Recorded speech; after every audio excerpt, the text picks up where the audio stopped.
ভারতের বিপক্ষে Asian cup বাছাইয়ে অংশ নিতে শিলংয়ে পৌঁছেছে বাংলাদেশ জাতীয় ফুটবল দল। বৃহস্পতিবার বিকালে বাংলাদেশ দল হোটেলে পৌঁছাতেই তাদের বরণ করে নেওয়া হয়। তবে নজর কাড়েন হামজা চৌধুরী, তাকে নিয়ে চলে ভক্তদের সেলফি তোলার হুড়োহুড়ি। এদিকে ম্যাচ ভেন্যুতে প্র্যাকটিস ফ্যাসিলিটি দিতে ভারতকে সাফ বার্তা দিয়েছে বাংলাদেশ। ভারতের শিলং থেকে পার্থ বণিকের পাঠানো রিপোর্ট। প্রথমে একজন, শেষ হতে না হতে হাসি মুখে জাপটে ধরে আরেকজন, এরপর আরেক কোনায় আরেক দল। হামজা তো নয়, যেন মেঘালয়ে সন্ধ্যা নামার আগেই চাঁদের আগমন।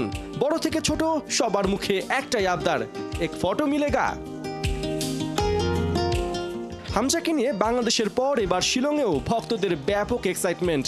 দেখে কে বলবে খাসিয়া অধ্যুষিত জনপদের এই পাহাড়ি মানুষগুলো হামজা জামালদের আপন নয়, প্রতিবেশী। ফ্লাইট ট্রানজিট মিলিয়ে 6 ঘন্টার সফর শেষে বৃহস্পতিবার বিকাল 5টায় শিলংয়ে পৌঁছায় জামালরা। উত্তরীয় পরিয়ে আঞ্চলিক রীতিতে বরণ করে নেওয়া হয় সাদ রাকিবদের। আড্ডা, হালকা নাস্তা আর রুম চেকিং এর ফাঁকে চলতে থাকে তারিক, মোরসালিন, ফাহিমদের হাস্যোজ্জ্বল গ্রুপ ফটো সেশন।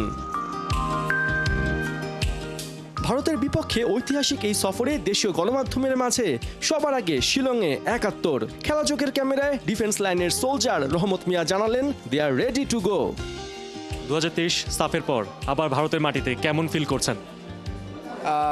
2023-এ সাফ খেলেছিলাম, তখন তো ইন্ডিয়ার সাথে ম্যাচ ছিল না।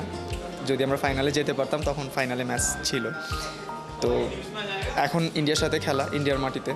আমরা মেবি লাস্ট যে ম্যাচটা খেলেছিলাম কলকাতাতে, এখন শিলংয়ে, বাট সেম ফিলিংস।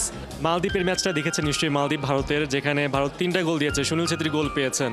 সো সেই ম্যাচটা নিয়ে কি বলবেন? না, ইন্ডিয়া ডেফিনেটলি ভালো টিম।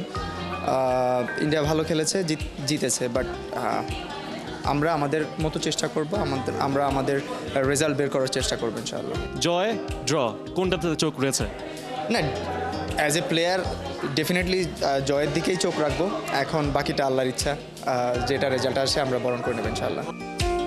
শিলংয়ে পা রাখতে না রাখতেই মাস্টার প্ল্যানে টিম বাংলাদেশ।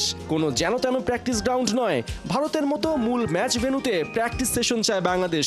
এজন্য অল ইন্ডিয়া ফুটবল ও এএফসিকে জোরালো মেসেজ দেবার কথা জানালেন team manager Aamir Khan. All India football federation এবং এএফসি থেকে আপনাদের ট্রেনিংয়ের ব্যাপারে কি কি ফ্যাসিলিটি নেওয়া হয়েছে, বা আপনারা কি ইনপুট দিয়েছেন? আমরা প্রতিদিনের যে আমরা ট্রেনিংটা চাচ্ছিলাম, যে মাঠে, যেহেতু আমরা এখানে শুনেছি যে ইন্ডিয়ার টিমটাও আসছে এবং তারা সেখানে যে মাঠে খেলা হবে সেই মাঠে ট্রেনিং করছে, সেটারই আমরা কিন্তু চেয়েছি যে আমরাও যেন সেই ফ্যাসিলিটিটা পাই। যেহেতু আমরাও অ্যাওয়ে টিম, আমরা আসছি এবং অ্যাওয়ে টিম কিন্তু ফিফার রুলস অনুযায়ী সেই ফ্যাসিলিটি পাবে। তো সেই ফ্যাসিলিটিগুলি আমরা চাচ্ছি। গিয়েছে এখন পাই নাই, দেখা যাক কী হয়। পার্থ বণিক, ৭১, শিলং, ভারত।